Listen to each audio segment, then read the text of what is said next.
മധുരമൊഴിയിലേക്ക് എല്ലാവർക്കും ഹൃദയപൂർവ്വം സ്വാഗതം.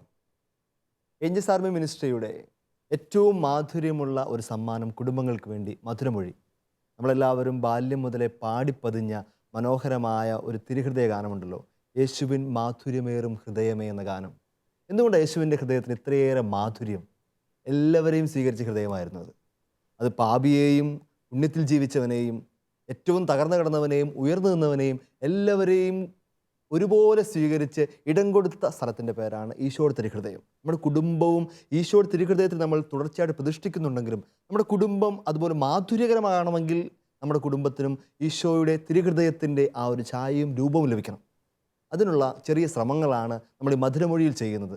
തമ്പുരാൻ തിരുഹൃദയത്തിലേക്ക് നോക്കി തിരുഹൃദയത്തിന് വഴിയെ നടന്ന് എല്ലാവരും വീണവരെയും ഉയർന്നവരെയും താഴ്ന്നവരെയും പാപികളെ എല്ലാവരും ചേർത്ത് പിടിച്ച് ഒന്നുപോലെ നയിച്ചു കൊണ്ടുപോകുന്ന ഒരു കുടുംബമായി മാറുവാനുള്ള ചെറിയ ശ്രമം. ഈ ശ്രമത്തിൽ നമ്മൾ സഹായിക്കുന്നത് ബഹുമാനപ്പെട്ട ജോർജ് ചേട്ടൻ, ജോർജ് ഗ്ലോറിയ ചേട്ടൻ നമ്മുടെ കൂടെയുണ്ട്. ചേട്ടൻ നമുക്ക് എല്ലാവർക്കും പരിചയമുള്ളതാണ്. കുടുംബങ്ങളെ ആത്മീയമായി നയിക്കുന്നതിൽ വർഷങ്ങളായി സഹായിച്ചുകൊണ്ടിരിക്കുന്ന വചനവേദിയിൽ തുടർച്ചയായി സാന്നിധ്യമായി മാറിയ ബഹുമാനപ്പെട്ട ജോർജ് ചേട്ടനെ സ്നേഹപൂർവ്വം ഇതിലേക്ക് സ്വാഗതം ചെയ്യുന്നു. അതുപോലെ തന്നെ ഇന്ന് നമ്മോടൊപ്പമുള്ള കുടുംബം ബഹുമാനപ്പെട്ട ഡോക്ടർ ജോർജ് ലിയോൺസ്. അദ്ദേഹം സെൻറ്റ് ജെയിംസ് ഹോസ്പിറ്റൽ ചാലക്കുടിയിലെ ആയുർവേദ ഹോസ്പിറ്റലിലെ ഡോക്ടറാണ്. അദ്ദേഹത്തോടൊപ്പം അദ്ദേഹത്തിൻ്റെ ഭാര്യ അനുചേച്ചിയുണ്ട്. ചേച്ചി ഹയർ സെക്കൻഡറി സ്കൂളിലെ അധ്യാപികയാണ്. രണ്ടുപേരെയും മധുരമൊഴിയിലേക്ക് ഏറ്റവും ഹൃദയപൂർവ്വം സ്വാഗതം ചെയ്യുന്നു. ഇന്നത്തെ നമ്മുടെ വിഷയം ഒരു ഒരുക്കമാണ്. രണ്ട് രീതിയിലുള്ള ഒരുക്കത്തെ പറ്റിയാണ് ഇന്ന് നമ്മൾ ചർച്ച ചെയ്യാൻ പോകുന്നത്. ഒരുക്കമെന്ന് പറയുമ്പോൾ വിവാഹ ജീവിതത്തിന് മുമ്പുള്ള ഒരുക്കം, ജീവിതത്തിന് ശേഷം ഒരു കുഞ്ഞിൻ്റെ വരവിനായിട്ടുള്ള ഒരുക്കം. ഈ ഒരുക്കം വചനത്തിൽ വളരെ സമൃദ്ധമായി തന്നെ പറഞ്ഞിട്ടുണ്ട്. ഇസ്രായേൽ ജനത്തെ നന്നായിട്ടൊരുക്കി വർഷങ്ങൾ കൊണ്ട് വാഗ്ദത്ത ഭൂമിയിലേക്ക് നയിച്ച പിതാവായ ദൈവം. പിന്നീട് ഈശോ തൻ്റെ പുതിയ നിയമത്തിൽ ഈശോ കടന്നു വന്നപ്പോഴേക്ക് 40 ദിവസം ഒരുങ്ങിയതിന് ശേഷമാണ് ഈശോയും അവിടുത്തെ പരസ്യ ജീവിതത്തിനായിട്ട് വന്നത്. ഈ ഒരുക്കം വളരെ പ്രധാനപ്പെട്ടതാണ്. പക്ഷേ വിവാഹ ജീവിതത്തിന് മുമ്പ് എന്തുമാത്രം നമ്മൾ ഒരുങ്ങുന്നു ഇത്ര പവിത്രമായ വിളിയിലേക്കും ഒരു വലിയ മിഷനിലേക്കും നമ്മൾ നീങ്ങുവാൻ വേണ്ടി. ഞാൻ ഇടയ്ക്കൊക്കെ തമാശയ്ക്കൊക്കെ ആലോചിക്കാറുണ്ട്, ഞങ്ങളൊരു അച്ഛന്മാരാവണമെങ്കിൽ 15 വർഷത്തെ നീണ്ട പരിശീലനമുണ്ട്. കല്യാണം കഴിക്കണമെങ്കിൽ നീണ്ട 3 ദിവസത്തെ മാരേജ് പ്രിപ്പറേഷൻ കോഴ്സ് ഉണ്ട്. അത് തന്നെ നമ്മൾ ഓടിപ്പിടിപിടുത്തൊക്കെ വന്ന് ഈ 3 ദിവസത്തിൽ ഇച്ചിരി എക്സെപ്ഷൻ തരാമോ, രാത്രി പോയിട്ട് പോന്നോട്ടെ എന്നുള്ള തുടർച്ചയായ ആരോപണങ്ങൾ 3 ദിവസം വെച്ച് മസിലൊക്കെ പിടിച്ച് നമ്മൾ വളരെ പാടുപെട്ടാണ് ഈ 3 ദിവസത്തെ ഒരു പ്രിപ്പറേഷൻ നമ്മൾ നടത്തുന്നത്. അതുകൊണ്ട് തന്നെ ഞാൻ വിചാരിക്കുന്നു, ജീവിതാന്ത്യത്തോളം പോകേണ്ട പരിശുദ്ധമായ വെളിയിലേക്ക് എത്രമാത്രം ഒരുങ്ങി വേണം നമ്മൾ മുന്നേറുവാനായിട്ട്. അടുത്ത ദിവസങ്ങളിൽ എൻ്റെ ഒരു സുഹൃത്തുമൊത്ത് ഒരു ഹോട്ടലിൽ ഒരു ഭക്ഷണം കഴിക്കാൻ പോകാനിടയായി. സുഹൃത്തിൻ്റെ ഭാര്യ വിദേശത്ത് നിന്ന് അവധിക്ക് വന്നപ്പോൾ, കാനഡയിൽ നിന്ന് അവധിക്ക് വന്നപ്പോൾ അവർ രണ്ടുപേരും കൂടെ എന്നെ ക്ഷണിച്ചു. ഞാൻ അവരുടെ വിവാഹം നടത്തിക്കൊടുത്ത വൈദികനായിരുന്നു. ഞാനായിരുന്നു വിവാഹകർമ്മം നടത്തിയതും വിശുദ്ധ കുർബാന അർപ്പിച്ചതുമെല്ലാം. ഞങ്ങൾ ഹോട്ടലിൽ ചെന്ന് ഭക്ഷണം കഴിച്ചു തുടങ്ങിയപ്പോഴത്തേക്കാണ് അദ്ദേഹം പറഞ്ഞത്, ഇന്നച്ചാ ഞങ്ങളുടെ വിവാഹ വാർഷികമാണ്, 1ാം വിവാഹ വാർഷികമാണ്. എനിക്ക് ഒത്തിരി സങ്കടം തോന്നി. ഞാൻ എൻ്റെ തിരുപ്പട്ടത്തിൻ്റെ ആദ്യ ദിവസങ്ങളിൽ നടത്തിയ ഒരു വിവാഹമായിരുന്നിട്ടുണ്ട്, ഞാനത് മറന്നുപോയി. എനിക്കതിനേക്കാൾ ഭയങ്കര സന്തോഷം തോന്നി. ഞാനായിരിക്കും ഈ ഭൂമിയിലെ ആദ്യത്തെ പുരോഹിതൻ, ഇതുപോലൊരു ഭാഗ്യം ലഭിച്ചവൻ. വിവാഹത്തിന് 1ാം വാർഷികം. സാധാരണ അച്ഛന്മാരെയൊക്കെ എപ്പോഴോ ഓർക്കുന്നത് വീട്ടിലാരെങ്കിലും മരിക്കുമ്പോഴോ അല്ലെങ്കിൽ ഒരു കുഞ്ഞ് ജനിക്കുമ്പോഴോ അല്ലെങ്കിൽ ഒരു അഡ്മിഷൻ നടക്കുമ്പോഴോ ഒക്കെയാണല്ലോ സാധാരണ വൈദികർ ഓർക്കുന്നത്. കുറ്റപ്പെടുത്തലായിട്ട് കരുതണ്ട. എങ്കിലും ഈ എൻ്റെ ഒരു സുഹൃത്ത് എന്നെ കൃത്യമായിട്ട് ഓർത്ത് വിവാഹം ആശീർവദിച്ച വൈദികനെ തന്നെ ഈ അന്നത്തെ രാത്രി ആഘോഷിക്കാൻ വേണ്ടി കൊണ്ടുപോയി. ഈ ആഘോഷമോ ഭക്ഷണമോ അല്ല നമ്മുടെ വിഷയം. ഈ സുഹൃത്തിനെ എനിക്ക് വ്യക്തിപരമായിട്ട് നന്നായിട്ട് അറിയാം. അദ്ദേഹം വിവാഹത്തിന് ശേഷം 1 വർഷമായി ഭാര്യയോടൊപ്പം അന്നേരം തന്നെ കല്യാണം കഴിയുന്ന ആളുകൾ തന്നെ കാനഡയ്ക്ക് പോകാൻ റെഡിയായിരുന്ന സഹോദരനാണ്. പക്ഷേ മറ്റ് പല കാരണങ്ങൾ കൊണ്ട് 2 പ്രാവശ്യം അദ്ദേഹത്തിന് വിസ റിജക്റ്റ് ചെയ്യപ്പെട്ടു. ഞാൻ പലപ്പോഴും എന്നെ കാണാൻ വന്നപ്പോൾ ചോദിച്ചിട്ടുണ്ട്, മോനെ നിനക്ക് വിഷമമുണ്ടോ കല്യാണം കഴിഞ്ഞിട്ട് ഇത്ര നാൾ? അപ്പോൾ ചെറിയ ഹൃദയത്തിൽ വിഷമങ്ങളൊക്കെ തോന്നും, പക്ഷേ ഞാൻ ഭയങ്കര ശാന്തനാണ്. കാരണം ഈ കുഞ്ഞിന് വിവാഹം നടക്കുന്നതിന് മുമ്പുള്ള അവസ്ഥ എനിക്ക് നന്നായിട്ടറിയാം. കാരണം അത്രയേറെ പ്രാർത്ഥിച്ചൊരുങ്ങി കർത്താവ് ആഗ്രഹിക്കുന്ന കുട്ടിയാണെങ്കിൽ മാത്രം വിവാഹം കഴിക്കാൻ വേണ്ടി 3-4 മാസം ഈ ഒരു വിവാഹാലോചന വന്നപ്പോൾ പെൻഡിങ്ങിൽ വെച്ച് പിന്നീട് 5-6 മാസം രണ്ടുപേരും കൂടി പ്രാർത്ഥിച്ചൊരുങ്ങിയൊക്കെയാണ്. ഏകദേശം 1 വർഷത്തെ നല്ലൊരു ഒരുക്കത്തിന് ശേഷമാണ് ഇവർ വിവാഹത്തിനായി ദേവാലയത്തിലേക്ക് വന്നത്. എനിക്ക് നന്നായിട്ടറിയാം. അതുകൊണ്ട് തന്നെയാണ് വിവാഹത്തിന് മുമ്പുള്ള ഒരുക്കം എത്രയോ പ്രാധാന്യമാണെന്ന്. ചില കുട്ടികളൊക്കെ അങ്ങനെ 10ാം ക്ലാസ് മുതലേ വിവാഹ ഒരുക്കത്തിന് വേണ്ടി ജീവിത പങ്കാളിക്ക് വേണ്ടി പ്രാർത്ഥിച്ചു തുടങ്ങുന്ന ഒരു യുവാവിനെ കണ്ടു. ബാക്കിയുള്ളവരെ കളിയാക്കും, നിനക്ക് നാണമില്ലേ എന്ന് പറഞ്ഞിട്ട്. നാണക്കേടിൻ്റെ പേരാണ് വിശുദ്ധി. നല്ലൊരു വിവാഹ ജീവിതത്തിലേക്ക് കടക്കുവാനും ജീവിത പങ്കാളി ലഭിക്കുവാനും നല്ല അമ്മായിയമ്മനെ കിട്ടാനൊക്കെ വേണ്ടി 3 വർഷത്തോളം മധുരപലഹാരങ്ങൾക്ക് നോമ്പ് കൊടുത്ത സഹോദരി ഉണ്ടായിരുന്നു. കിട്ടി, ഏറ്റവും നല്ലത് തന്നെ. അതുകൊണ്ട് ഇത് വളരെ പ്രധാനപ്പെട്ട ഒരു വിഷയമാണെന്ന് തോന്നുന്നു. നമ്മുടെ വിവാഹത്തിന് മുമ്പ് എങ്ങനെ ആത്മീയമായിട്ട് ഒരുങ്ങണം വിശുദ്ധരായ ദമ്പതികളെ ലഭിക്കുവാൻ വേണ്ടി. അതുകൊണ്ട് ജോർജ് ചേട്ടാ, വിവാഹം കഴിഞ്ഞിട്ട് ഒത്തിരിയേറെ വർഷങ്ങൾ കഴിഞ്ഞല്ലോ, എങ്കിലും എങ്ങനെയൊക്കെ ഒന്ന് ഒരുങ്ങിയെന്നോ അല്ലെങ്കിൽ അങ്ങനെ ഒരുങ്ങിയ ചില അനുഭവങ്ങളൊക്കെ അല്ലെങ്കിൽ ഒരു ഒരുക്കത്തിന് പ്രസക്തി തന്നെ ഒന്ന് ജോർജ് ചേട്ടനൊന്ന് പറഞ്ഞുതരാം. പെട്ടെന്ന് ചോദിച്ചു കഴിഞ്ഞപ്പോഴത്തേനും എൻ്റെ വിവാഹത്തിൻ്റെ മുമ്പിലത്തെ സമയത്തേക്ക് എൻ്റെ മനസ്സ് പോവുമായിരുന്നു. അവിടെ കാണുന്ന ഭയചകിതനായിട്ട് നിൽക്കുന്ന എന്നെ തന്നെയാണ് എനിക്ക് കാണാനായിട്ട് പറ്റുന്നത്. കാരണം എന്താണെന്ന് വെച്ചാൽ ഒരു 25 വയസ്സ് 26 വയസ്സായപ്പോൾ തൊട്ട് ഞാൻ കുടുംബജീവിതത്തെക്കുറിച്ച് ക്ലാസ് എടുക്കാൻ തുടങ്ങി. ക്ലാസ് എടുക്കുമ്പോൾ ഞാൻ വളരെ കർക്കശക്കാരനായിരുന്നു. വചനം കൃത്യമായിട്ട് ഉദ്ധരിച്ച് അതിൻ്റെ അർത്ഥവും പറഞ്ഞ് അങ്ങനെയാണ്. ചിലരെങ്കിലും ഒന്ന് പറഞ്ഞിട്ടുണ്ട്, ഇതൊക്കെ മനുഷ്യനാൽ സാധ്യമാണോ, ഇത് പറ്റുന്ന കാര്യമാണോ. ഞാൻ ഒരു മടിയും കൂടാതെ ഞാൻ പറഞ്ഞിട്ടുണ്ട്, കല്യാണം കഴിക്കുന്നതിന് മുമ്പ് ആലോചിക്കണമായിരുന്നു. കാരണം ഇതൊക്കെ അറിഞ്ഞ് ഇതിന് പറ്റുമെങ്കിൽ ആ വിളി സ്വീകരിച്ചാൽ മതിയായിരുന്നു എന്നുള്ള രീതിയൊക്കെ വളരെ കാർക്കശ്യത്തോടെ ഞാൻ പറയുന്നുണ്ട്. കാരണം ഞാൻ കല്യാണം കഴിച്ചിരുന്നില്ല. അവസാനം ഞാൻ കല്യാണം കഴിക്കും എന്നൊരവസ്ഥയിലേക്ക് എത്തിയപ്പോൾ വാസ്തവത്തിൽ ഞാൻ കല്യാണം മിക്കവാറും ഒക്കെ ഉറയ്ക്കും, നിശ്ചയിച്ചു കല്യാണം കഴിക്കാൻ തന്നെയാണ് വിളി. ഇതെല്ലാം കൂടെ എനിക്ക് ഒരുമിച്ച് വെളിവായി കിട്ടുന്നത് കേട്ടോ. അപ്പോൾ അങ്ങനെ വരുമ്പോൾ ഞാൻ ഓടിപ്പോയി എന്നെ പാസ്റ്റർ ചെയ്തുകൊണ്ടിരുന്ന, എന്നെ പ്രത്യേകം നോക്കിക്കൊണ്ടിരുന്ന ആത്മീയ ഗുരുവിൻ്റെ അടുക്കിലേക്ക് ഓടി ചെന്നിട്ട് പറഞ്ഞു, അച്ഛാ എനിക്ക് പിന്നെയും സംശയമായി, എനിക്ക് വിവാഹത്തിനാണോ വിളി, അതിനെ പറ്റി നിനക്ക് ഇപ്പം പെട്ടെന്ന് അച്ഛൻ ഇത്ര ഗൗരവത്തിൽ തന്നെ ചോദിച്ചു. ഞാൻ മനസ്സിലാ എനിക്കിങ്ങനെയൊന്നും ജീവിക്കാൻ പറ്റുമെന്ന് തോന്നുന്നില്ല. കാരണം ഞാൻ തന്നെ പറഞ്ഞ വാക്യങ്ങൾ എനിക്കെതിരെ തിരിഞ്ഞു നിൽക്കുന്നതിന് അനുഭവത്തിലേക്ക്. അപ്പോൾ ഞാൻ പറയുകയാണ്, എനിക്ക് എല്ലാവരും ഭയപ്പെടണമെന്നല്ല ഞാൻ പറഞ്ഞ വിവാഹത്തെ, പക്ഷേ വിവാഹം ഒന്ന് ഒരുങ്ങേണ്ട ഒരു കാര്യമാണ്. എനിക്ക് തോന്നുന്നു നമ്മൾ ചെറുപ്പം തൊട്ടേ, ഇപ്പോൾ എന്നെയൊക്കെ ചെറുപ്പത്തിൽ പഠിപ്പിച്ച കൊച്ചുകുട്ടികളെ ഒരിക്കൽ ആശീർവദിച്ച് അനുഗ്രഹിച്ച നല്ല ഈശോയെയും തുടങ്ങുന്ന ഒരു ചെറിയ പ്രാർത്ഥനയുണ്ട്. അതിനകത്ത് ഈശോയോട് പറയുന്ന ഒരു കാര്യം ഇതാണ്: തക്ക പ്രായത്തിൽ തക്ക അന്തസ്സിൽ പ്രവേശിപ്പിക്കുവാൻ എന്നെ അനുഗ്രഹിക്കണം. അപ്പോൾ ജീവിതാന്തസ്സിന് വേണ്ടിയുള്ള പ്രാർത്ഥന ഇത് കൊച്ചു കുഞ്ഞുങ്ങളായിരിക്കുമ്പോൾ തന്നെ തുടങ്ങുന്നൊരു കാര്യമാണ്. അങ്ങനെ തുടങ്ങേണ്ടതാണെന്ന് ഞാൻ ഒരു അവയർനെസ്. ഇനി കുറച്ചുകൂടെ കഴിഞ്ഞിട്ട് ചിലപ്പോൾ 10, 16, 18 പറയാൻ പറ്റില്ല, ഡേറ്റും ഡേയും അല്ല ഞാൻ പറയുന്നത്. പക്ഷെ ഒരു അതെത്തിക്കഴിയുമ്പോൾ എൻ്റെ വിളി എന്നതാണ് എന്നെനിക്ക് മിക്കവാറും ഒക്കെ ഉറപ്പാകുന്നൊരവസരമുണ്ട്.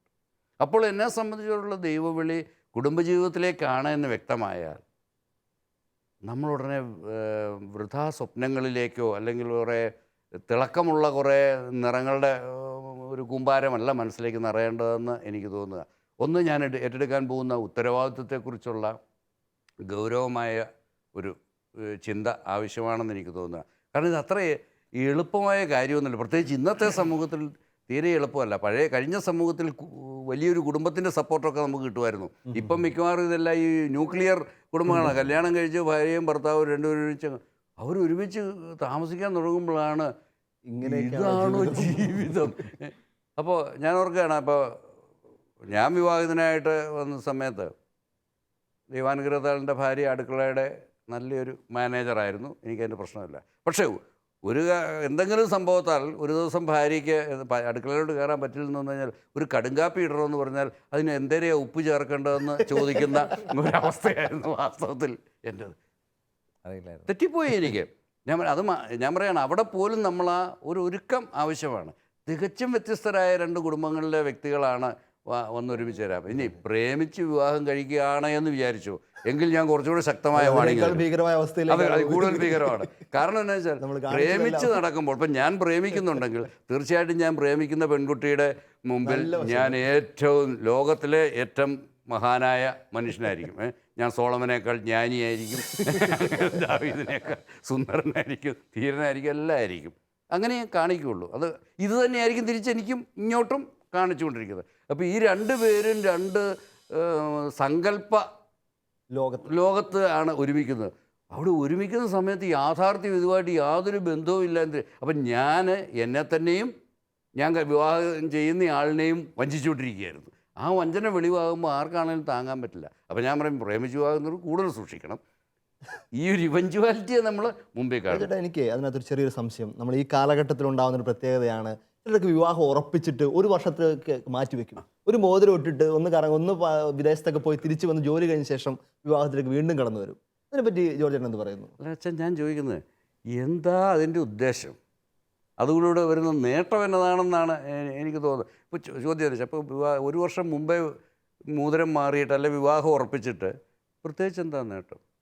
അസമയം നമ്മൾ ന്യായമായ ഒരു കല്യാണം നിശ്ചയിച്ചു, അതിന് അത്യാവശ്യം ഒരു കാലതാമസത്തിൻ്റെ ആവശ്യമുണ്ട്. ചിലപ്പോൾ ഒരു മാസമെന്നോ അല്പം കൂടുകയോ കുറയോ ഒക്കെ സാഹചര്യം കൊണ്ടുവരാം.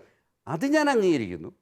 രണ്ട് കുടുംബങ്ങൾ അതിനുവേണ്ടി പ്രിപ്പയർ ആയിട്ട് വരേണ്ട സാഹചര്യമൊക്കെ ഉണ്ട്. അല്ലാതെ ഓടിപ്പോയി രജിസ്റ്റർ ഓഫീസിൽ നടക്കുന്ന ഒരു സംഭവം അല്ലല്ലോ നമ്മുടെ വിവാഹം. ഓക്കെ, അത് ഞാൻ സമ്മതിച്ചു. പക്ഷേ 1 കൊല്ലം 2 കൊല്ലം മുമ്പേ ഒക്കെ ഈ ബുക്ക് ചെയ്തിടുന്നതിൻ്റെ കാര്യം എന്താണ്?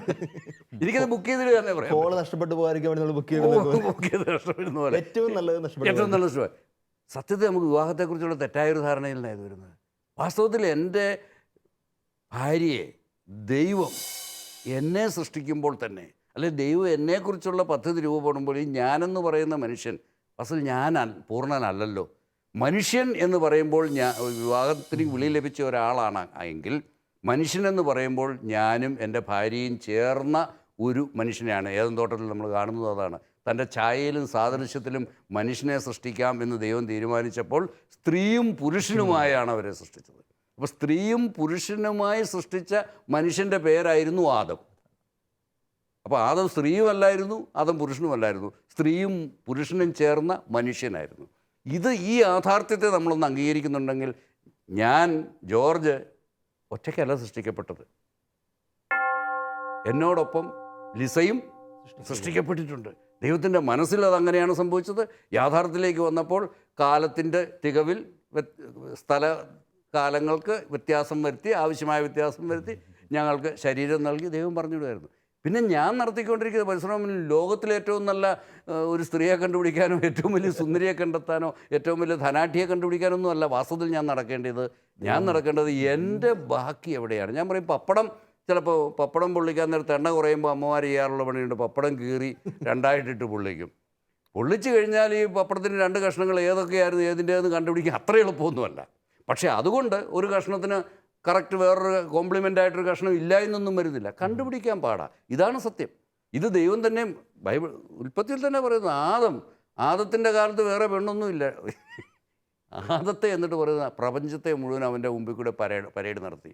അപ്പോൾ ആദം പെണ്ണ് കണ്ടത് പ്രപഞ്ചം മുഴുവനും പെണ്ണ് കണ്ടു. എന്നിട്ട് അവസാനം അവന് പറ്റിയത് കണ്ടില്ല എന്ന് ഒരവസ്ഥയിലാണ് ദൈവം സ്ത്രീയെ മുമ്പോട്ട് വെച്ച് കൊടുക്കുന്നു. അവസാനം കണ്ടെത്തി എന്ന് പറയുന്നൊരു വലിയൊരു സ്വീകരണമാണ് അവിടെ ഉണ്ടാകുന്നത്. ഇത് തന്നെയാണ് ഇത് സൂചിപ്പിക്കുന്ന വാസ്തവത്തിൽ അന്ന് എന്നാ സംഭവിച്ചു എന്നുള്ളതിനേക്കാൾ കൂടുതൽ എനിക്ക് തോന്നുന്നു ഇന്നെന്നാ സംഭവിക്കുന്നു എന്നാണ് ബൈബിളിനകത്തൂടെ നമ്മളോടത് പറഞ്ഞത്. ഇത് ഞാനൊന്ന് മനസ്സിലാക്കാമെങ്കിൽ ഈ റിസർവ് ചെയ്തിട്ടുള്ള കാര്യമൊന്നുമില്ല. എൻ്റെ ഭാര്യ അവിടെ തന്നെ എനിക്ക് ആര് കിട്ടിക്കൊണ്ട് പോകാനാ? എൻ്റെ ഭാര്യയാകാനുള്ള ആൾ അവിടെ തന്നെ ഉണ്ട്, എൻ്റെ ഭർത്താവാകാനുള്ളവൻ അവിടെ തന്നെ കാണും. അപ്പം നമ്മൾ റിസർവ് ചെയ്തത് ഇതിന് ആപത്തെന്നതാണെന്ന് ചോദിച്ചു കഴിഞ്ഞാൽ, ഇവർ മുമ്പേ പറഞ്ഞ അപകടമാണ്. ഇവരുടെ സ്വപ്നങ്ങളും യാഥാർത്ഥ്യങ്ങളും തമ്മിൽ പൊരുത്തപ്പെടാതെ എവിടെയെങ്കിലുമൊക്കെ വെച്ച് ഇത് അല്ല എന്നൊരു തോന്നൽ വരികയും, ചിലപ്പോൾ അല്ലായിരിക്കാം, അതും നമുക്ക് പറയാൻ പറ്റില്ല. അടിമത്തം കൂടി കടന്നു വരും. ഒരു അടിമത്തം കൂടി. പിന്നെ ഇയാളെ കല്യാണം കഴിക്കാൻ നിർബന്ധിതനാകുക. പിന്നെ അതിനിടയ്ക്ക് ഇയാളെക്കുറിച്ച് മോശമായതെന്തോ കേട്ടു, അത് ശരിയാണോ തെറ്റാണോ, അല്ല ഞാൻ ഉദ്ദേശിച്ച പോലെയല്ല, അയാൾ കല്യാണമൊക്കെ ഉറപ്പിച്ച് കഴിഞ്ഞപ്പോൾ അയാൾ ദേഷ്യപ്പെട്ടൊക്കെ എന്നോട് സംസാരിക്കാൻ തുടങ്ങി.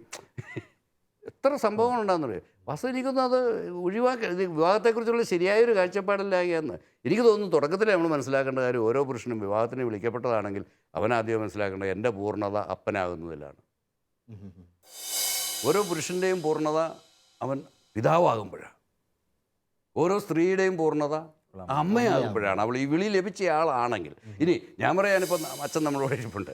അച്ഛനെ സംബന്ധിച്ചും പൂർണ്ണത ഇല്ലെന്നല്ലേ അവരോട്. പക്ഷേ അച്ഛനുള്ള പൂർണ്ണതയിലേക്ക് അച്ഛൻ എത്തണം. വീണ്ടും അച്ഛനാകണം. അച്ഛനായി. അപ്പം നമ്മളിവിടെ ഇപ്പോൾ വെച്ചാൽ 1 പിള്ളേരുടെ 2 പിള്ളേരുടെ ഞാൻ 4 പിള്ളേരുടെ അപ്പനാകുമ്പം അച്ഛൻ ഒരു കൂട്ടം ഒരു ജനത്തിൻ്റെ അപ്പനാകുക കുറച്ചുകൂടെ വലിയൊരു ഏറ്റെടുക്കുന്ന. അതായത് വിവാഹത്തിന് മുമ്പുള്ള ഒരുക്കത്തെപ്പറ്റി നമ്മൾ പറഞ്ഞത് ഇത് വളരെ പ്രധാനപ്പെട്ട കാര്യമാണ്. പ്രത്യേകിച്ച് ആത്മീയമായിട്ടും നമ്മൾ കർത്താവിന്റെ ഹിതം അറിഞ്ഞ് ഒരുങ്ങുക എന്നുള്ളത്. അതുപോലെ തന്നെ പ്രധാനപ്പെട്ടതാണ് വിവാഹത്തിന് ശേഷം ഒരു കുഞ്ഞിനെ സ്വീകരിക്കാൻ വേണ്ടിയുള്ള ഒരുക്കം. അതായത് കർത്താവിൻ്റെ സൃഷ്ടികർമ്മത്തിൽ നമ്മൾ പങ്കാളികളാവുന്നു. കർത്താവിന് കരങ്ങളില്ലാത്തതുകൊണ്ട് എൻ്റെ കരങ്ങൾ തരിക എന്നുള്ള പഴയ പ്രാർത്ഥന ഇടുന്നത് പോലെ കർത്താവിന് സൃഷ്ടികർമ്മത്തിൽ പങ്കെടുക്കുക എന്നുള്ളതാണ്. നിങ്ങൾ അതെങ്ങനെ, നിങ്ങൾക്ക് ഇപ്പോൾ 5 മക്കളാണല്ലോ ഉള്ളത്. ഈ 5 മക്കളുടെയും പ്രത്യേകിച്ച് ഒന്നാമത്തെ കുട്ടിക്ക് വേണ്ടി ഒരുങ്ങിയപ്പോൾ അതാണ് നിങ്ങൾ എല്ലാ കാര്യത്തിലും പുതുമയാണല്ലോ. ഒന്നാമത്തെ കുട്ടിക്ക് വേണ്ടി എങ്ങനെയാണ് ഈ ഒരു കുഞ്ഞിൻ്റെ വരവിന് വേണ്ടി നിങ്ങൾ കുടുംബം മുഴുവൻ ഒരുങ്ങി? എനിക്ക് തോന്നുന്നു ഞങ്ങൾ വിവാഹം കഴിക്കുന്നതിന് മുൻപ് തന്നെ ഞാൻ പ്രത്യേകിച്ച് ഈ ജീവൻ ദൈവത്തിൻ്റെ ദാനമാണെന്നും ജീവൻ ദൈവം സമാനമായിട്ട് തരുന്നതാണെന്നൊക്കെയുള്ളൊരു ബോധ്യം എനിക്ക് പ്രോ ലൈഫ് പ്രസ്ഥാനത്തിലൂടെയൊക്കെ കിട്ടിയിരുന്നു. പിന്നെ ഈ ദാമ്പത്യ സ്നേഹത്തിൻ്റെ പ്രതിഫലനമാണ് മക്കൾ. സ്നേഹത്തിൽ ഭാര്യയും ഭർത്താവും ഒരുമിച്ച് വരുമ്പോഴാണ് കുഞ്ഞുങ്ങൾ ജനിക്കുന്നത്. അതുകൊണ്ട് തന്നെ എല്ലാ ദിവസവും വിശുദ്ധ കുർബാനയിലും വിവാഹത്തിന് മുൻപും വിവാഹത്തിന് ശേഷവും വിശുദ്ധ കുർബാനയിൽ സമർപ്പിച്ച് പ്രാർത്ഥിക്കാൻ പ്രത്യേകം ശ്രദ്ധിക്കാറുണ്ട്. ഈശോയെ, നീ തരുന്ന മക്കളെ സ്വീകരിക്കാനുള്ള ഒരു തുറവി നൽകണമേ. നീ സമ്മാനമായിട്ട് തരുന്നതാണ് നമ്മൾ വിവാഹത്തിൻ്റെ അവസാന ആശീർവാദമാണ്. ദൈവം തരുന്ന മക്കളെ സ്വീകരിക്കാനുള്ളൊരു അനുഗ്രഹം അവസാന ആശീർവാദം തരുന്നുണ്ട്. അതിന് ആയിട്ടുള്ളൊരു തുറവി ഞങ്ങൾക്ക് നൽകണമേ എന്ന് പറഞ്ഞ് തുടക്കത്തിലെ ഞങ്ങൾ പ്രാർത്ഥിക്കാറുണ്ട്. എനിക്ക് തോന്നുന്നതെന്ന് വെച്ചാൽ ഈ വിവാഹത്തിന് മുമ്പുള്ള ഒരുക്കവും അതിനുശേഷമുള്ള ഒരുക്കം തമ്മിൽ ഒരു തുടർച്ചയാണെന്ന് തോന്നുന്നു. അത് ഒരു ഇച്ചിരി കണക്റ്റഡ് ആണ്. ഞാനിങ്ങനെ ഇപ്പോൾ പറഞ്ഞുകൊണ്ടിരിക്കുമ്പോൾ ആലോചിക്കായിരുന്നു, എൻ്റെ അമ്മാമ്മ കുഞ്ഞുനാളിൽ എന്നോട് പറഞ്ഞു തന്നിട്ടുള്ളൊരു കാര്യമുണ്ട്. മോളെ, നമ്മുടെയൊക്കെ ഒരു കൺസെപ്റ്റിൽ വിവാഹം എന്ന് പറഞ്ഞു കഴിഞ്ഞാൽ പട്ടുസാരി കൊടുത്ത് സ്വർണ്ണമൊക്കെ ഇട്ട് ആഭരണം, അങ്ങനത്തെ ഒരു കാഴ്ചപ്പാട് കുഞ്ഞുനാളിലുണ്ട്. അമ്മ പറഞ്ഞു, മോളെ, പട്ടുസാരി കൊടുത്ത് നടക്കുന്നതല്ല വിവാഹം. ഞാൻ ഇത്രയും വർഷങ്ങൾക്ക് ശേഷം ഞാനത് മറന്നുപോയിട്ടില്ല. അപ്പോൾ വളരെ ചെറുപ്പത്തിൽ തന്നെ നമ്മളെ ഏതാണ് ജോർജേട്ടൻ പറഞ്ഞ പോലെ ഏതാണ് ജീവിതാന്തസ്സെന്ന് തിരഞ്ഞെടുക്കാൻ ഒരുക്കത്തിന് വേണ്ടി പ്രാർത്ഥിപ്പിച്ചു. അത് കഴിഞ്ഞ് നമ്മളിങ്ങനെ മനസ്സിലായി വന്നപ്പോൾ ഞാനിപ്പോഴും ഓർക്കുന്നത്, ചില സിസ്റ്റേഴ്സൊക്കെ കൃത്യമായിട്ട് പറഞ്ഞു തരുമായിരുന്നു, നമ്മൾ വിവാഹത്തിന് വളരെ മുമ്പ് തന്നെ പ്രാർത്ഥിച്ചൊരുങ്ങണം ജീവിത പങ്കാളിക്ക് വേണ്ടിയിട്ടും. അപ്പം എനിക്ക് മനസ്സിലായൊരു കാര്യം, നമ്മളങ്ങനെ പ്രാർത്ഥിച്ചൊരുങ്ങുമ്പോൾ നമ്മുടെ ഇൻലോസും നമ്മൾ ആ കയറി ചെന്ന വീട്ടിലുള്ള അവരൊക്കെ ഏത് അവസ്ഥയിലുള്ളവരായാലും അവരായിരിക്കുന്ന അവസ്ഥയിൽ സ്നേഹിക്കുവാനും സ്വീകരിക്കുവാനും ദൈവം തന്നെ നമ്മളെ ഒരുക്കുന്നതായിട്ടാണ് മനസ്സിലായത്. ഒരു മുൻപരിചയമുള്ള പോലെ ഒരുപാട് പേരുടെ അനുഭവങ്ങൾ അങ്ങനെ കേട്ടിട്ടുണ്ട് കേട്ടോ. ഒരുപാട് പേരുടെ അനുഭവങ്ങൾ ഈ ദിവസങ്ങളിലൊക്കെ ഇങ്ങനെ ഏതൊരു പ്രോഗ്രാമിന് പോയിപ്പൊക്കെ അവിടെ ഇതുപോലെ ഷെയർ ചെയ്യുന്നത് കേട്ടു. നല്ല നമുക്ക് ഒത്തിരി പരിചയമുള്ള അപ്പച്ചനെയും അമ്മച്ചിയെയും ഇപ്പം നമ്മൾ അമ്മായിപ്പൻ അമ്മായിമ്മ എന്നൊക്കെ പറയുന്നുണ്ടെങ്കിൽ അവരെ അതുപോലെ സ്നേഹിക്കാൻ, എന്തായാലും നമ്മളെ വ്യത്യസ്ത സാഹചര്യങ്ങളിൽ നിന്നാകുമ്പോൾ വ്യത്യാസങ്ങളുണ്ടാവും. പക്ഷേ ജീവിത പങ്കാളിയെ നമ്മളിങ്ങനെ മുൻകൂട്ടി പ്രാർത്ഥിച്ച് ഒരുങ്ങുകയാണെങ്കിൽ ആ ഒരു ജീവിത പങ്കാളി ഏതവസ്ഥയിലാണോ ആയിരിക്കുന്നത് ആ അവസ്ഥയിൽ സ്നേഹിക്കാൻ നമുക്ക് സാധിക്കുന്നു. ഈ ഒരു സ്നേഹം പൂർണ്ണമാകും. സ്നേഹത്വം അപ്പത്തെന്നൊക്കെ നേരത്തെ അതേ പറഞ്ഞ പോലെ ഈ ഒരു സ്നേഹത്തിൻ്റെ പൂർണ്ണത ഉണ്ടാകുമ്പോൾ അവിടെ ആ ഒരു കുഞ്ഞിൻ്റെ ജനനം വളരെ മനോഹരമായിട്ട്, അല്ലെങ്കിൽ ഏറ്റവും ദൈവം ആഗ്രഹിക്കുന്ന രീതിയിൽ ആ കുടുംബത്തിൽ സംഭവിക്കുന്നതാണ് എനിക്ക് തോന്നുന്നത്. ഇന്നത്തെ കാലഘട്ടത്തിൽ പ്രത്യേകിച്ചും വിവാഹം കഴിഞ്ഞാൽ പെട്ടെന്നൊരു കുഞ്ഞുണ്ടാവുക എന്നൊക്കെ പറയുന്നത്, ഞാൻ ഒരുപാട് പേരുടെ റിലേറ്റീവ്സിൻ്റെ ഒക്കെ പോലും 2 മാസം കഴിഞ്ഞ് പ്രഗ്നന്റ് ആയപ്പോൾ എന്തോ നാണക്കേട് മാത്രമല്ല, സ്വന്തം ഈ പ്രഗ്നന്റ് ആയ കുഞ്ഞിന്റെ അമ്മ പോലും വിളിച്ചിട്ട്, അയ്യോ മറ്റേ പ്രഗ്നന്റ് ആയിട്ടില്ല, ഇയാൾക്ക് കുഞ്ഞായിട്ടില്ല, മോള് എനിക്ക് കേട്ടപ്പോൾ ശരിക്കും പറഞ്ഞാൽ അത്ര ഹൃദയത്തിൽ വേദന തോന്നി. അപ്പം നമ്മൾ ഈ 2 ഒരുക്കവും ഇങ്ങനെ തുടർന്ന് പോകുന്നതാന്ന് തോന്നുന്നു. കാരണം ആ മുൻകൂട്ടിയുള്ള ഒരുക്കം ഉണ്ടെങ്കിൽ നമുക്ക് ഈ ജീവിത പങ്കാളിയോടുള്ള സ്നേഹം ഈ ഞാൻ ഇപ്പം തൊട്ട് മുമ്പ് വായിക്കായിരുന്നു മാർപ്പാപ്പയുടെ പുതിയ ചാക്രികലേഖനത്തിന്, സ്നേഹം ജീവൻ നൽകുന്നു, അല്ലെങ്കിൽ ആ ദമ്പതികളുടെ സ്നേഹം ആ ഒരു തുടർച്ചയാണ്, സ്നേഹത്തിൻ്റെ ഒരു ജീവൻ നൽകലാന്നിങ്ങനെ വായിക്കുമായിരുന്നു. കുട്ടികൾ ജനിക്കുന്നതിന് മുമ്പേ സ്നേഹിക്കപ്പെടുന്ന ജോയ് ഓഫ് ലവ്, മാർപ്പാപ്പയുടെ പുതിയ സന്തോഷം, പുതിയ ചാക്രികലേഖനത്തിൽ മാർപ്പാപ്പ അമോസ് ലത്തീസിയ. ജനിക്കുന്നതിന് മുമ്പേ കുട്ടികൾ സ്നേഹിക്കപ്പെടുന്നു. അപ്പോൾ ഒരു ഭാര്യയും ഭർത്താവും ഏറെ സ്നേഹത്തോടെ മുന്നൊരുക്കവും അതിനുശേഷമുള്ള ഒരുക്കവും ആ ഒരു സ്നേഹത്തിൻ്റെ പൂർണ്ണതയിലാവുമ്പോൾ അവിടെ കുഞ്ഞുങ്ങൾ സ്നേഹത്തോടെ കുടുംബങ്ങളിൽ ജനിക്കപ്പെടുന്നു എന്ന് തോന്നുകയാണ്. തോന്നുന്നു എൻ്റെ ഒരു സുഹൃത്ത് പറഞ്ഞൊരു അനുഭവം ഓർക്കുക. 41 ദിവസം അവർ പ്രാർത്ഥിച്ച്, ദിവസവും പള്ളിയിൽ പോയി നോമ്പെടുത്ത് ഉപവസിച്ച് പ്രാർത്ഥിച്ച്, അതിന് ശേഷമാണ് അവർ ഈ കുഞ്ഞിന് വേണ്ടി അവർ ദാമ്പത്യ ബന്ധത്തിലേക്ക് വരുന്നത്. പക്ഷേ പഴയ കാലത്തൊക്കെ അങ്ങനെ ഉണ്ടായിരുന്നു എന്നൊക്കെ നമ്മൾ കേട്ടിട്ടുണ്ട്. നമ്മൾ വചനത്തിൽ വായിക്കുന്നുണ്ട്, ജഡത്തിൽ ജനിക്കുന്ന ജഡവും ആത്മാവും ജനിക്കുന്ന ആത്മാവുമാണ്. ശരിക്കും പിതാവും പുത്രനും പരിശുദ്ധാത്മാവുമായ ദൈവത്തിൻ്റെ ആ കൂട്ടായ്മയുടെ ആ ശരിക്കും റിഫ്ലക്ഷനാണ് ഈ ലോകത്തിലെ കുടുംബങ്ങൾ. മാർപ്പാപ്പ ഈ പുസ്തകത്തിൽ പറയുന്നുണ്ട്. അപ്പോൾ ശരിക്കും ഈ സ്നേഹ ഐക്യത്തിലൊരു കുഞ്ഞ് ജനിച്ചാൽ ആ കുഞ്ഞ് ലോകത്തിലെ ഏറ്റവും ഭാഗ്യമുള്ള കുഞ്ഞായിട്ട് മാറും. വിശുദ്ധിയുള്ള കുഞ്ഞായി മാറും. അപ്പോൾ അങ്ങനെ കുഞ്ഞുങ്ങളുണ്ടാകുകയാണെങ്കിൽ നമുക്കൊരു കുഞ്ഞും ഭാരമല്ല, അല്ലെങ്കിൽ ആ കുഞ്ഞുങ്ങൾ അനുഗ്രഹമാണെന്നുള്ളത് ശരിക്കും ഇന്ന് നമുക്ക് ഓരോ കുഞ്ഞിൻ്റെയും ജനനത്തിൽ ഞങ്ങൾക്കത് മനസ്സിലായിട്ടുണ്ട്. പ്രാർത്ഥിച്ചൊരുങ്ങുമ്പോൾ അങ്ങനെ. ഇതുപോലെ തന്നെ വെച്ചാൽ ആദ്യത്തെ കുഞ്ഞ് കഴിഞ്ഞു, രണ്ടാമത്തെ കുഞ്ഞ് വരാറാവുന്ന സമയമാകുമ്പോഴേക്കും ആ മൂത്ത കുഞ്ഞുങ്ങൾക്ക് ശരിക്കും അത് ഇങ്ങനെ ഒരു എന്താ പറയാ, ദൈവം മനസ്സിലാ ഒരു അടുത്ത കുഞ്ഞിന് വേണ്ടിയുള്ള ഒരു ആഗ്രഹം ജനിപ്പിക്കുകയാണ്. ആ കുഞ്ഞുങ്ങൾ അറിയാതെ, ഞാനിപ്പോൾ ഓർക്കുന്നുണ്ട്, ഈ 5ാമത്തെ കുഞ്ഞുണ്ടാവുന്നതിന് മുമ്പ് ഉണ്ടായി കഴിഞ്ഞതിന് ശേഷം ഞാൻ പ്രഗ്നൻ്റ് ആണെന്ന് അറിഞ്ഞ വശം തൊട്ട് മൂത്ത മോള് പറയായിരുന്നു, അമ്മേ നമ്മളിങ്ങനെ പറഞ്ഞു കൊടുക്കില്ല ആദ്യം പോകുന്ന പള്ളികളിലൊക്കെ 3 കാര്യം പ്രാർത്ഥിക്കണം. നമ്മളപ്പോൾ നമ്മുടെ എന്തെങ്കിലും കാര്യങ്ങളൊക്കെ ആയിരിക്കും. അപ്പോൾ അവള് പറയാ, ഞാൻ എല്ലാ പള്ളിയിൽ പോയപ്പോൾ ഞാൻ പ്രാർത്ഥിച്ചത് അടുത്ത കുഞ്ഞു വരാൻ വേണ്ടിയിട്ടാണ്. മനോഹരമായിട്ട് കുഞ്ഞുങ്ങൾ തന്നെ അവരുടെ രണ്ടാമത്തെ കുഞ്ഞ് ഇതുപോലെ ഞാൻ ശ്രദ്ധിച്ചു. രണ്ടാമത്തെ കുഞ്ഞ്, ഒരു 3ാമത്തെ കുഞ്ഞ് വരാറായിന്ന് നമ്മൾ പോലും ചിലപ്പോൾ ഒരുക്കി വരുന്നുണ്ടെങ്കിലും ആ കുഞ്ഞ് കിട്ടിയ ഒരു പാവയെ ഞാൻ ആർക്കുന്ന ആ സമയങ്ങളിൽ ഹസ്ബൻഡ് വേൾഡ് യൂത്തിലേക്ക് പോയപ്പോൾ കൊണ്ടുവന്ന ഒരു പാവയെ ഉണ്ണിയെ താലോലിക്കുന്ന പോലെ ഈ കുഞ്ഞ് താലോലിച്ചു തുടങ്ങി. അപ്പൊ ഞങ്ങൾക്ക് ഏതാണ്ട് മനസ്സിലായി, ദൈവം ഇത് അടുത്ത കുഞ്ഞിനെ അത് ഒരുക്കുന്നു എന്ന്. അവരുടെ ഉള്ളിലും ദൈവം ആ ഒരു ആഗ്രഹം ജനിപ്പിക്കുകയും അവരും ഒരുമിച്ച് പ്രാർത്ഥിച്ചൊരുങ്ങുന്നത് വളരെ മനോഹരമായിട്ട് തോന്നിയിട്ടുണ്ട്. അത് നമുക്കത് മനസ്സിലാക്കാനും ഉൾക്കൊള്ളാനും ഒരു കൃപ കൂടി ആ സമയത്ത് ദൈവം ഒരുക്കി തരുന്നു. പ്രിയപ്പെട്ടവരെ, നമ്മൾ ഇത്ര നേരം കേട്ടുകൊണ്ടിരുന്നതെല്ലാം തന്നെ പ്രാർത്ഥിച്ചൊരുങ്ങിയവരുടെ അനുഭവങ്ങളായിരുന്നു. എത്ര മനോഹരമായിട്ട് പ്രാർത്ഥിച്ചൊരുങ്ങിയാൽ വിവാഹ ജീവിതത്തിലേക്കും അതിനുശേഷം ഒരു കുഞ്ഞിനെ കിട്ടുവാനും ഒക്കെ എത്ര മനോഹരമായിട്ട് ദൈവം നമ്മൾ ഒരുക്കുന്നു. പക്ഷെ ഇതിന് കൃത്യമായിട്ടൊരു മറുപുറം കൂടിയുണ്ട്. നന്നായിട്ട് പ്രാർത്ഥിച്ചൊരുങ്ങിയിട്ടും ഇതൊന്നും കിട്ടാതെ പോയ അനേകരുണ്ട്. നന്നായിട്ട് നല്ലൊരു ജീവിത പങ്കാളിക്ക് വേണ്ടി ഒത്തിരി നല്ല അമ്മായിയപ്പനും അമ്മായിയമ്മയ്ക്കും അവരുടെ കുടുംബാംഗങ്ങൾക്ക് വേണ്ടി പ്രാർത്ഥിച്ചിട്ട് ഭയങ്കര ബുദ്ധിമുട്ടിലൂടെ കടന്നു പോകുന്ന ദമ്പതിമാരുണ്ട്. അല്ലെങ്കിൽ ഒരു കുഞ്ഞിന് വേണ്ടി വർഷങ്ങളോളം തപസ് ചെയ്തും നേർച്ച കാഴ്ചകൾ വെച്ചും ഒത്തിരി പ്രാർത്ഥിച്ചൊരുങ്ങിയിട്ടും ഒരു കുഞ്ഞിനെ കിട്ടാതെ പോയ കുറേ പേരുണ്ട്. അല്ലെങ്കിൽ കിട്ടിയ മക്കൾ, ഒത്തിരി പ്രാർത്ഥിച്ചൊരുങ്ങി കിട്ടിയ മക്കൾ തന്നെ വളരെ താന്തോന്നികളായി പോയതിൻ്റെ പേരിൽ ജീവിതത്തിൽ വീണ്ടും പ്രാർത്ഥിച്ചും ഉപവസിച്ചും കഴിയുന്ന ഒത്തിരി പേരുണ്ട്. ഇവർക്ക് എല്ലാവർക്കും ഉത്തരമായിട്ട് തിരുസഭ നൽകുന്ന ഒരു വിശുദ്ധയുണ്ട്, വിശുദ്ധ റീത്ത. വിശുദ്ധ റീത്തയോളം നന്നായിട്ട് പ്രാർത്ഥിച്ചൊരുങ്ങി വിവാഹ ജീവിതത്തിലേക്ക് പ്രവേശിച്ച് അധികം പേരൊന്നും കാണില്ല. ഭർത്താവിന് വേണ്ടി മാത്രമല്ല, ഭർത്താവിൻ്റെ കുടുംബാംഗങ്ങൾക്ക് വേണ്ടി കൂടി മനോഹരമായി പ്രാർത്ഥിച്ചൊരുങ്ങി വിശുദ്ധയായിരുന്നു. പക്ഷേ കിട്ടിയത് നന്നായിട്ട് മദ്യപിക്കുന്ന, ഉപദ്രവിക്കുന്ന, ഒത്തിരി താന്തോന്നിയായിട്ട് ജീവിക്കുന്ന ഭർത്താവിനെയായിരുന്നു. പക്ഷേ ജീവിതത്തിൻ്റെ അന്ത്യത്തിൽ അദ്ദേഹത്തിന് മാനസാന്തരം സംഭവിക്കുന്നുണ്ട്.